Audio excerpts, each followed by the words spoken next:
Welcome to drboycetv.com, the home for intelligent Black people, and also the Black Financial Channel. That's theblackfinancialchannel.com. Today, we're going to talk a little bit about what's going on in financial markets, what you have to worry about and not worry about when it comes to your investments. We're also going to talk about some other stuff that's just going on in the community. Getting ready for Knowledge Fest, and we're going to break all that down. So get comfortable, hit the thumbs up button. We're going to get started right now.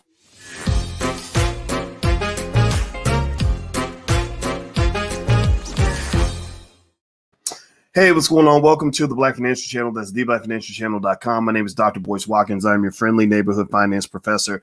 On the Black Financial Channel, we talk about Black wealth and Black economics and investing and all these other things several times a day, sometimes as much as 10 times a day, but you must be B1. B1 means that you are Black first. What does B1 also mean? B1 means that we understand we must be one in order to be successful, that we will be number one when it comes to wealth building and education in the next 50 years, and also that we put our community first. We must prioritize ourselves before anybody else. If you agree with that philosophy, put a B1 in the chat. Hashtag B1 is our calling card. Also, hit the thumbs up button. If you haven't hit the thumbs up button, please do that. Now, I want to talk a little bit about some stuff that was on my mind today. I'm actually getting ready for Knowledge Fest down in Louisville, Kentucky, which is going to happen this weekend. If you happen to be in the area, you should come through. It's going to be a lot of great guys there. Brother Ben X will be there. Sabir Bay, Red Pill, Blue Pill, the BWO, Styles P, the rapper, etc. I'm excited because Louisville is my city, so I got the big L on my chest. So I'm real excited to go back home and stuff like that. And if you want to get tickets, by the way, let me give you the URL. The URL is meetinc.org. Meetinc.org. It's right there on the screen. And also, I want to say hello to Yvette and Duel and Rick Robertson. And is that Toriana? That's a beautiful name, Toriana. April and Deborah. Good morning, good morning, good morning. All right, so a couple of thoughts that come to mind are yesterday, your stocks. If you have a diversified portfolio, you might have gotten hit pretty hard on stocks. The Fed came out and made an announcement, and the announcement was one that wasn't a big surprise. The inflation is kind of the culprit right now with the economy, and the Fed came out and basically acknowledged what a lot of experts have been talking about when it comes to inflation. A lot of the academic types like myself are pretty much saying, okay, it looks like we're going to have some inflation. Prices are going up. This could be a problem. The economy could be overheating, and the Fed is acknowledging that.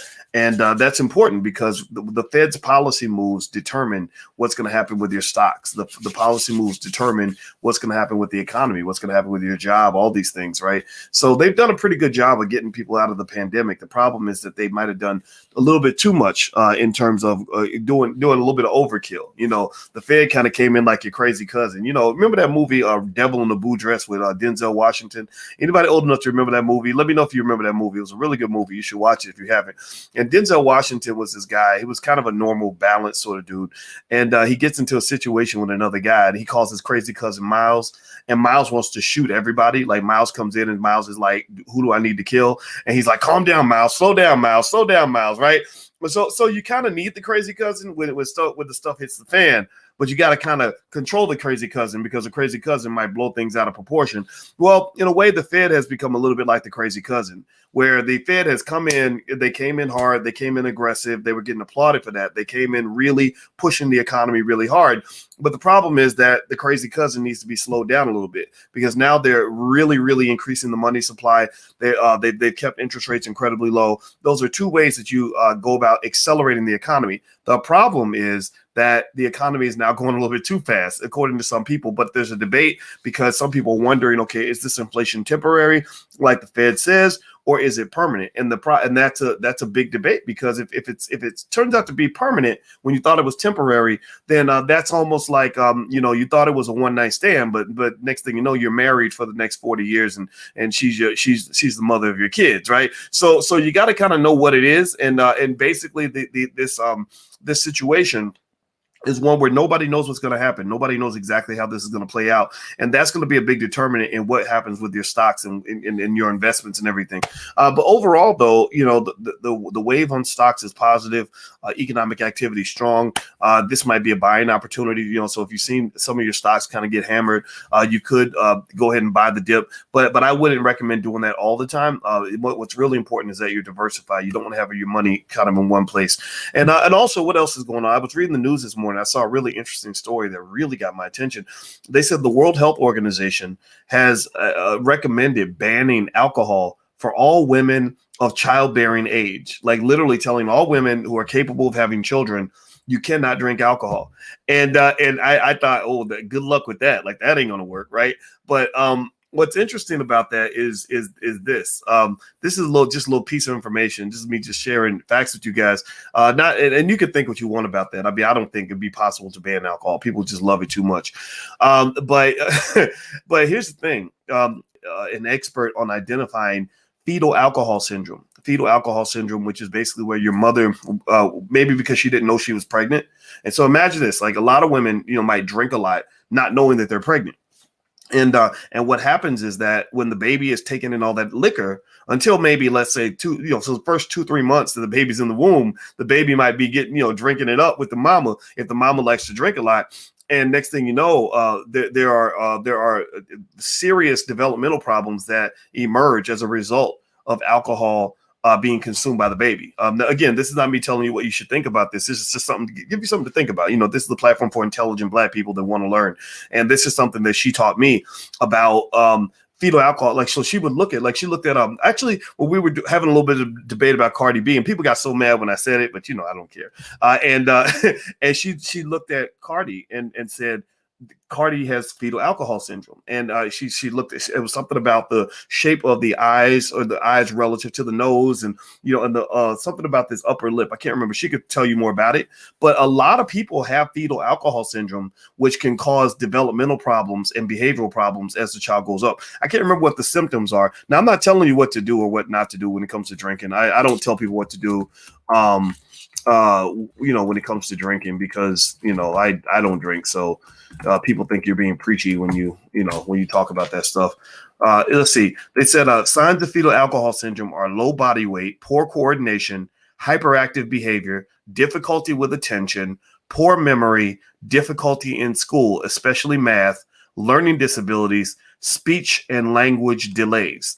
So I think that the World Health Organization, again, I'm just speculating here, I would imagine that the reason that they want to, that they're recommending banning alcohol for women of childbearing age is because they see a large number of kids being born with fetal alcohol syndrome, not because their mothers are trying to hurt their kids, but because a lot of times if you drink a lot, you may not know you're pregnant until the baby's, been in your womb for a while, for several weeks, right? So I wonder if that's what's going on with that. Overall, if you want to know my position on alcohol personally, I just never mess with it, because I had a lot of uncles that just drank too much, and it never looked good to me as a kid. I was like, I don't want to be like that. Your breath stinks. You're doing stupid stuff. You're getting sent to prison over stuff you did while you were drunk. I never wanted to be in that category. In fact, Malcolm X used to say that the white man will sell you the liquor bottle and then he'll lock you up for being drunk. So to me, it's always been okay, as a Black man, you got to be alert. You got to know what's going on. You got to know what choices you're making.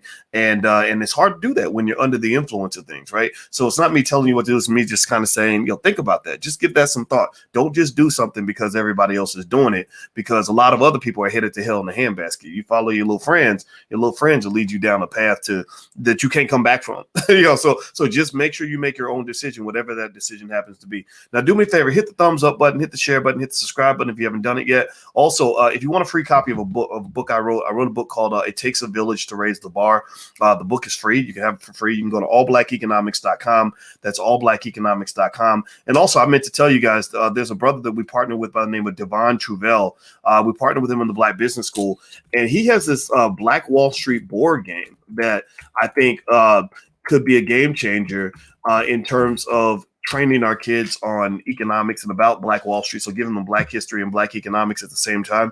And so what we did was we partnered with Devon to create a class for children. That's about a 6-week class that starts on June 24th. And it's all about Black Wall Street, but not just the history of Black Wall Street, but also how your child can learn the lessons from Black Wall Street. Remember, we don't just want to celebrate the tragedy. We don't want to just sort of reiterate our victimhood. We want to celebrate our empowerment, right? We want to celebrate what our ancestors did, what they gifted us with, So I'm not really just gonna focus on the fact that my great granddaddy got robbed. I'm going to focus on what my great granddaddy did to become wealthy in the first place, right? I want to take those lessons and say we're going to rebuild what granddaddy built. We're just going to protect it this time around. That's why I talked to guys like Maj Toure yesterday, who was on for to talk about Black Guns Matter. You know, sometimes you got to get a little bit gangster to protect what you have. So the URL, if you want to go take a look, is blackwallstreetcourse.com.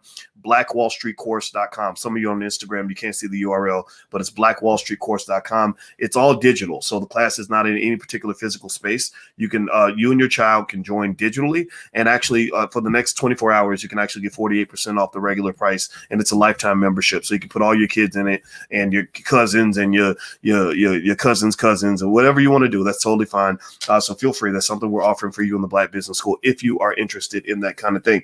What are the other thoughts that are going on? Let me give you a couple of stocks that I actually like, that I think, and I'll start doing this in class every time we meet up each day. I'll give you a stock or two that I think that I kind of like. There's one stock that looks like analysts like this stock a lot. It's Royal Caribbean. Royal Caribbean is a obviously, you know what Royal Caribbean is, right? They take people on cruises and stuff like that. Maybe you don't know, but now you know. And Royal Caribbean is a stock that I've liked for a long time. It's a really good reopening play, as they call it. Royal Caribbean, though, the funny thing is I think the stock, I don't know what the price is of Royal Caribbean stock right now, but let me see here. Royal Caribbean stock. Let me see. The stock price is now $88. Now, what's interesting about Royal Caribbean stock, though, which is really funny and almost sad, is that you could have bought Royal Caribbean for like maybe about $50, like less than a year ago. And so now it's up to about $88. But there are analysts who believe that Royal Caribbean has a lot of upside to it. And actually this month it's gone up about 4.5%. The last 6 months it's gone up 19-20%. But there are analysts that believe it has a lot more upside. And I'm actually going to buy some Royal Caribbean stock after we get done, because I think that would be a good thing to add to the portfolio. So that's how you invest. That's how you build your wealth. Just bring in a little bit of money every single week. Now, someone says, Dr. Boyce, you need a moderator for those simple-minded people in the comments. I have moderators on my YouTube channels, and so I hope people don't come in being disrespectful, because I'd hate to block you. I'd rather be your friend, but I'm okay with being your enemy too, because the forward-thinking kids want to learn, and I'm not real big on, me, I don't have a lot of patience for what I call the Negro Naysayers in the community. The Negro Naysayer is the person who finds a problem for every solution. They rather have chaos than order. They're very backward thinking. They're kind of worse than the Klan. So beware of the Negro Naysayers in your life. The Negro Naysayers will not, on any level, help you advance. The Negro Naysayers want to take everything good in your life and destroy it. So beware of the Negro Naysayers. Again, they are worse than the KKK because they can get away with things that the KKK never could, because you trust them, because they look like you, because you live under the false assumption that the fact that somebody's black means that they're your friend, and that is just not true. So in fact, I see a Negro Naysayer in here now, Jazzy J. So everybody say goodbye to Jazzy J, because Jazzy J has just been banned for life. So one little mistake can get you banned for life. So everybody say goodbye, Jazzy. Goodbye, Jazzy. So Jazzy's out of here. No Negro Naysayers allowed in the building, and that's just what it is. So don't worry about it. Just know that the more progressive you are, the more forward thinking you are, the harder you work for your people, the more you want to push forward, the more you want to shine, the more you want to go to the next level, the more you're going to have people pulling at your ankles, and that's just what it's going to be, right? And that's where strength comes in. That's why my goal is not to preach to the ignorant people. My goal is not to talk to the idiots, the people that want to be stupid, the ones that want to stay stuck on stupid. My goal is to talk to the people that want to do better, because my goal is to motivate you and to give you courage and to help you understand how to overcome haters, like things like that. In fact, actually, just so you know, I had put together a whole curriculum literally on everything I do in terms of mindset that allows me to be successful. I'm not a perfect man in terms of success in every single thing I've done. I failed a lot, right? But that's why I succeed, because I'm not scared to fail. But in terms of, the key areas of life, health, wealth, and relationships, I lost a bunch of weight over the last 4 or 5 years. I literally married the woman of my dreams. I make probably 100 times more money than the average college professor. I was making a lot of money at Syracuse, but I make about 100 times more now than I did back then. I've been around the world. I've been on TV 1,000 times, and so I have some success, right? I was the only black person in America to get a PhD in finance. I'm not bragging. I'm stating this to say that I can confidently say that a lot of my major goals, I accomplished them. Like when I genuinely look at you and I say, I'm happy with my life, I'm not pretending. I'm not doing the Instagram fake it till you make it thing. Like, no, I made it. I ain't got to fake it. And so the reason I say that is not because I want you to sit here and celebrate how successful I am. Who gives a shit about that? The reason I share that with you is because I want young people to understand what sorts of confidence mechanisms are necessary for you to really become who you want to be. Right. I want you to know these things. Right. So I actually put together a whole curriculum, and I'm going to tell you about that in a second. It's at blackkeystogreatness.com, and it's not even financial. It's all about just every little rule, like lots of rules that I follow in my life. They help me stay focused, because when you get chaos and ridiculousness, it's like you get mad, and the more you do, the more you have people that say stuff that ain't true and attacking, and and negative people in your own family. And there's ways to kind of overcome that, but you really have to be focused. It really requires a level of consciousness that a lot of people don't have. And I developed that consciousness by being an outsider. I never fit in with white people because I was Black. And I never fit in with Black people because they thought I was acting white, because I was, would be like, hey, why don't we try to make an A on the test instead of a D? And they'd be like, man, why are you acting white? Well, making good grades is not being white. It's trying to do better with my life and trying to not to go to jail is not taking care of my kids, bro. That's not me being white. That's, what? So anyway, it's called Black Keys to Greatness. You can go to blackkeystogreatness.com. There used to be a fee on this course, but there is no fee now. I literally, because I wanted our people to get this information. I totally and completely, literally went and made it totally free. So I swear, I kid you not, if you go to blackkeystogreatness.com, it won't cost you a penny. So feel free, consider that to be a gift from me and from the Black Business School, for anybody that wants to achieve goals and wants to basically unleash your superpower. And so if you go to the page, let me see, I'm just looking here to make sure that it's still free. Yeah, if you go to the page, basically you'll just get on the email list. And once you do that, that'll get you more free stuff from us. But then after that, you'll be taken to a page where you can literally sign up for 100% off, totally free, lifetime membership, no strings attached, no nothing, free to the community. Don't have to have a nickel in your pocket, none of that. But I want you to have what you need to be successful, because there is a formula. I kid you not. There's a formula for Black success. There is no reason to sort of think that because you're Black, you're supposed to fail, or you're supposed to be catching up, or you're supposed to be a victim. I don't believe any of that. I used to think that. I used to think, well, being Black means it's always twice as hard, and Black people can't get nothing in this world.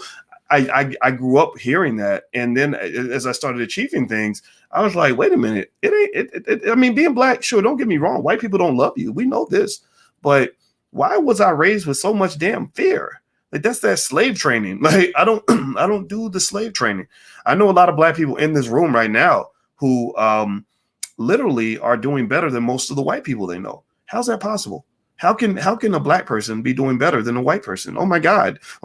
Right? That's what people think, right? But that's white supremacy. That's what you were trained to believe, that white people are supposed to be richer than you. They're supposed to be happier than you. Their families are supposed to be more structured than yours. They're supposed to be more together than you. And I just don't believe that. I believe in Black excellence, like to the core, to the root of my soul. And if you truly believe in that, then you won't sort of put Black excellence and downgrade it, and because you're putting it next to some sort of white superiority, right? So anyway, feel free to go take a look. It's blackkeystogreatness.com. Everybody in here can join for free, even the haters, even somebody that's like, well, this guy, he's full of crap because somebody told me he's full of crap. Well, just go take a look, see if I'm full of crap, and and maybe your life will be better because of it. So let's see. AJ Boy says, why do you turn your comments off? Because we got tired of stupid people, just trolls. I don't have time for that. Let's see here. Let's see. Willie D finna take your wife. Now, Willie D's my homeboy, and if you go to Willie D's page and say something like that, Willie D will block you, and just like I did. All right, so get your Negro butt out of here. All right, so let me see here. Negroidian naysayers. That's what we ought to call them. I used to get called white for speaking with respect, even though I have a Haitian accent. It makes no sense. How am I white for speaking with respect? There's nothing white about proper grammar. There's nothing white about speaking like you got some damn sense. It doesn't mean that you make fun of people that don't speak the way you do. It just means that we have to kind of fix that, right? And this is on my brain because this weekend I'm going to Louisville for the Knowledge Fest. And it's like, we need Black knowledge in our community. We need people that are going to kind of push the envelope a little bit. And I can tell you, I compare it to, and I'm going to tell you this and I got to go. My ride is here. I got to go to the airport. In China, I don't know if y'all know this, but right now China is the economically dominant country on the planet, right? China is going to be owning everything in the next 50 to 100 years. Just so you know, everything that China is doing right now is positioning themselves for world dominance, and they know this. They're planning for this. But there was a time where that wasn't true. Excuse me. If you go back 100 years, China was in the dumps. China was really struggling. China was not doing very well. A lot of it was because they had an opium problem. That was part of it, right? So opium was just kind of everywhere. Everybody was on that dope, so they weren't getting anything done. And so basically, you had people in the community. You had people that loved the community, leaders that stepped out and said, "Enough is enough." So they had a tough battle, though. They had two people to fight. They had to deal with the dope dealers who were selling the dope and making money from the dope, which were the British, and then they had to deal with the dope addicts who loved the dope, who love the toxicity, who love the drug. They love the poison, right? But they pretty much just drew a line. They pretty much made it clear. If you bring drugs into our community, we will kill you. We will take you out, right? And so they did. They literally said, we catch you with drugs, we're going to kill you.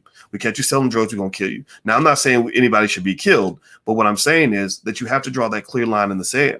And they were hated by everybody. They were hated by the people on this side. Like, oh, man, you messing up the party, man. Why are you so serious, man? And then they were hated by the British, who were like, man, we're making money. Like, why can't we keep making our money? Like, this isn't right. So basically, when you talk about that, that's what you have in the Black community. You have the dope dealers, the people that make money by peddling ignorance to Black people, by peddling poison to Black people, everything from Popeye's chicken to crazy music that tells you to hate your women and hate your children, right? That's where all this, all this simp talk comes from, where you got guys that have kids that are saying you shouldn't date or marry a woman that has kids, when a lot of these guys were raised by some guy who took them under their wing because their own daddy wasn't around, right? They had a football coach who adopted them like a son, back in the day, and that's how they ended up becoming who they are. But yet somehow somebody told them on the internet, well, a woman with kids is bad, even though you got 2-3 kids on your own. That's just very weird to me, right? So you have people that are addicted to poisonous ideas.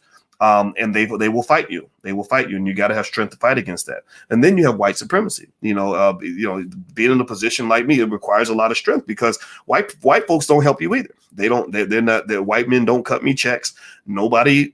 We get no support from anybody other. The people that support us are the people who also believe. The fellow believers, the fellow outcasts. I call them the fellow aliens. I'm talking about Black people who feel like sometimes you feel like you're born on the wrong planet.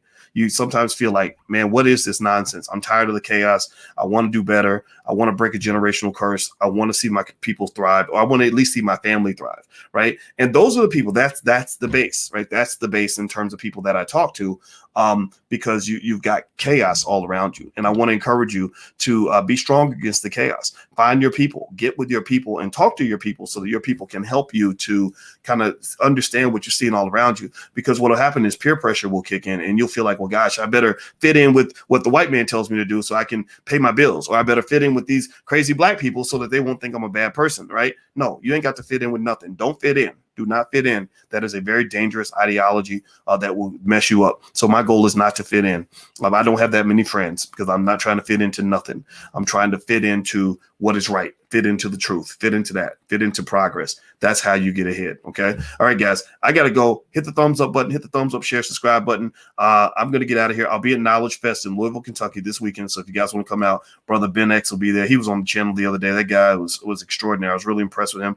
And I'm going to give you the URL one more time. It's meetinc.org. It's right there on the screen. And I will see you guys soon. So take care. Have a great day. God bless you. Love you. And like I said, the stock for today is Royal Caribbean. And what I'm going to start trying to do to remember is to give you a stock. Like each time we do a podcast or something, or at least once a day, I'll give you a stock that I'm thinking about. So feel free to take a look. All right. Talk to you guys soon. Have a great day. See you later. Peace.